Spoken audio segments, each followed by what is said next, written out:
परमपवित्र सूर्यापासून निर्माण झालेलं कुळ, सूर्यापासून निर्माण झालेला वंश म्हणजे इक्ष्वाकू वंश. अत्यंत पुण्यशाली पुरुष या वंशामध्ये सतत जन्माला आलेत. इक्ष्वाकू राजा होताच, भगीरथ होता. याच वंश परंपरेमध्ये दिलीप राजा नावाचा राजा होऊन गेला.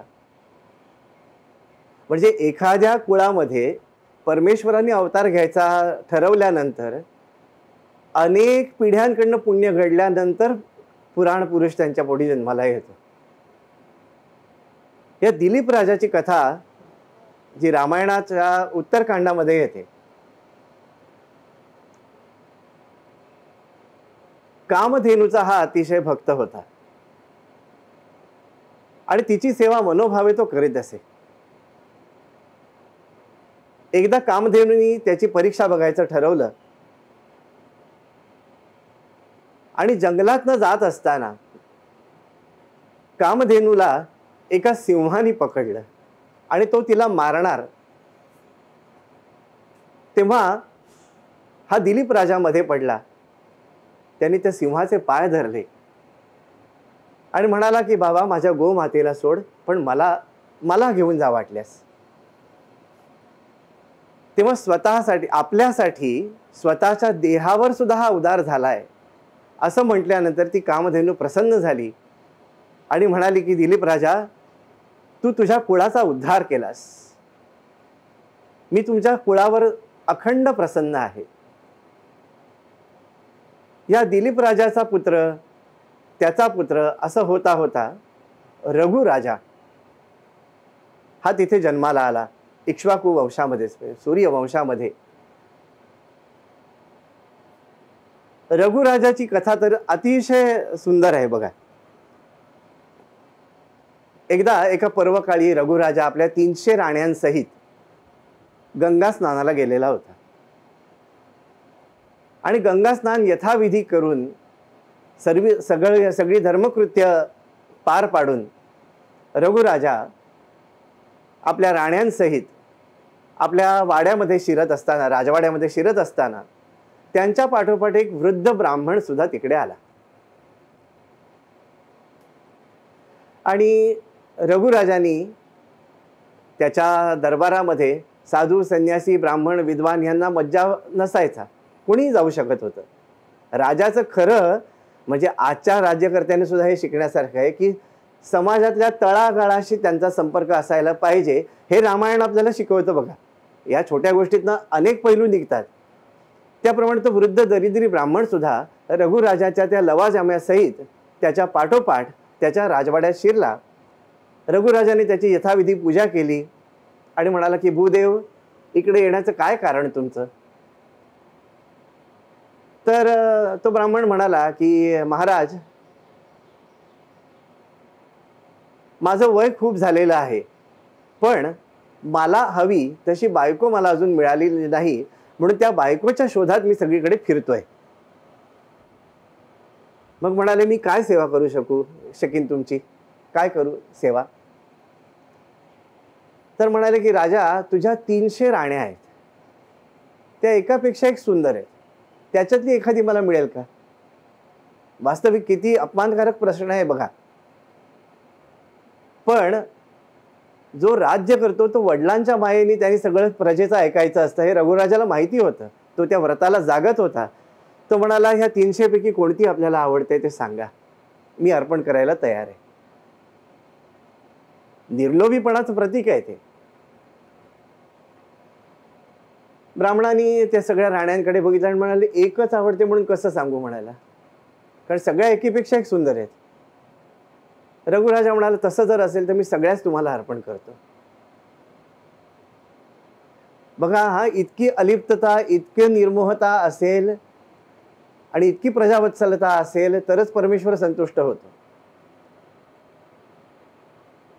तर रघुराजा म्हणाला मी सगळ्या तुम्हाला अर्पण करतो. तर ब्राह्मण म्हणाला की महाराज, तुम्ही मला अर्पण कराल हो, तुम्ही राजे आहात म्हणून तुमच्याकडे संपत्ती आहे, तुम्ही त्यांचा सांभाळ करू शकता, मी कसं काय पालन पोषण करू शकणार?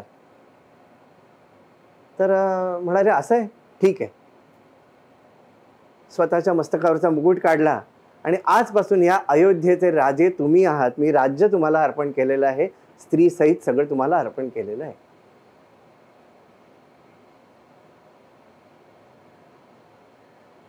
ब्राह्मण अतिशय संतुष्ट झाला. रघुराजाने आपल्या सिंहासनावर त्याला बसला आणि पायाशी तो बसला, मी आपला दास म्हणून तुमच्या जवळ राहील.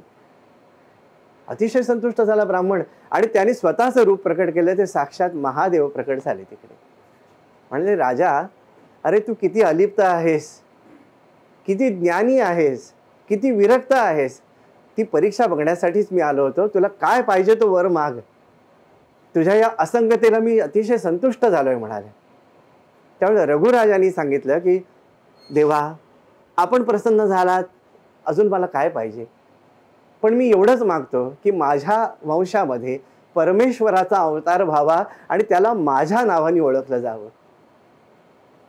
म्हणून रामरायांनी अवतार घेतल्यानंतर त्याला रघुपती, राघव, रघुवंश दीपक, रघुकुळ दीपक, जे रघुच्या कुळात जन्मलेला म्हणून ओळख परमेश्वराने स्वतःची दिली. असे सगळे तपस्वी राजे त्या वंशामध्ये झाल्यामुळे तो वंश अतिशय पवित्र झालेला होता. अज राजा जो होता त्याला एकमेव पुत्र झाला, तो म्हणजे दशरथ. आता अध्यात्म रामायणामध्ये याचे फार सुंदर सुंदर असं अर्थ येतात. अज म्हणजे ज्याला जन्म नाही असा आत्मस्वरूप परमेश्वर. तो या 10 इंद्रिय रूपी चाक जोडलेल्या रथाचा म्हणजे दशरथाच्या सहाय्याने विश्वामध्ये रमला, तो राम. अज, दशरथ आणि राम. त्या दशरथाच्या पोटी रामराय कसे आले. कुठल्याही आई वडिलांच्या पोटी जन्माला यायचं असेल तर परमेश्वर आधी ते कुळ शुद्ध करतो आणि ज्यांच्या पोटी जन्माला यायचं त्यांना परम पवित्र करून टाकतो. तुम्हाला थोडंसं विषयांतर वाटेल, पण श्रीकृष्ण अवताराच्या आधीची पण कथा अशीच आहे. वृष्णी आणि सुतपा म्हणून एक ऋषी पती पत्नी होते, दोघ जण, वृष्णी आणि सुतपा. त्यांनी परमेश्वराकडे एकच मागितलं की आम्ही तपश्चर्या करू, आमच्या पोटी तुझा जन्म व्हावा.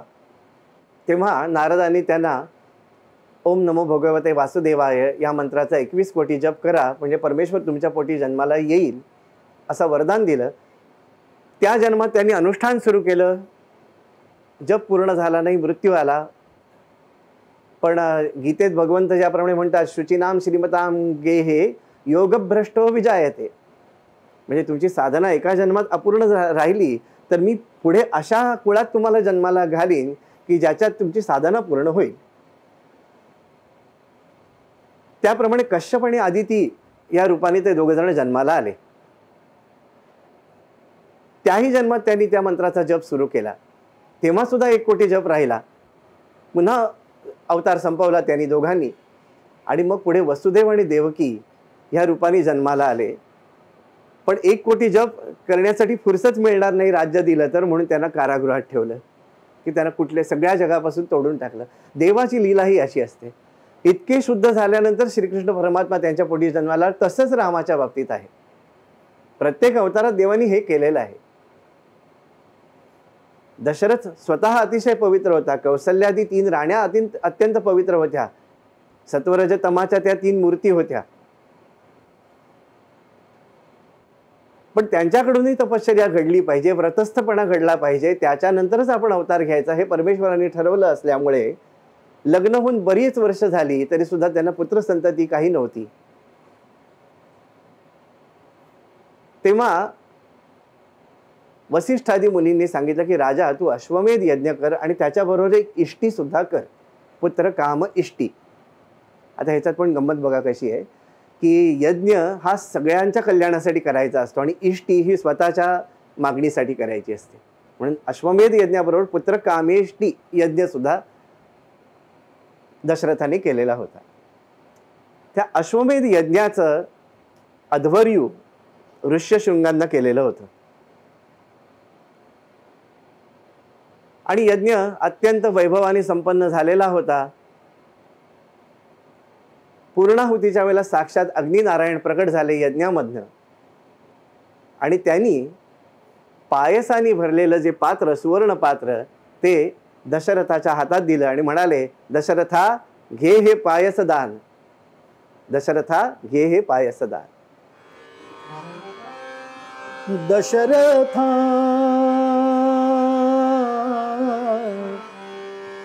घे हे पायसदान, पायसदान. दशरथा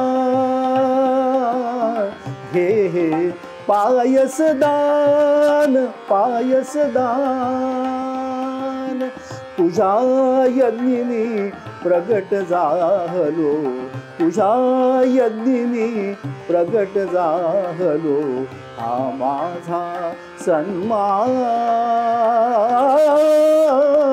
दशरथा, दशरथा, दशरथा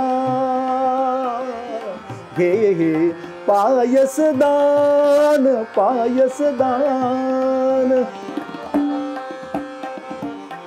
तव यज्ञाची होय सांगता, तृप्त झाल्या सर्व देवता.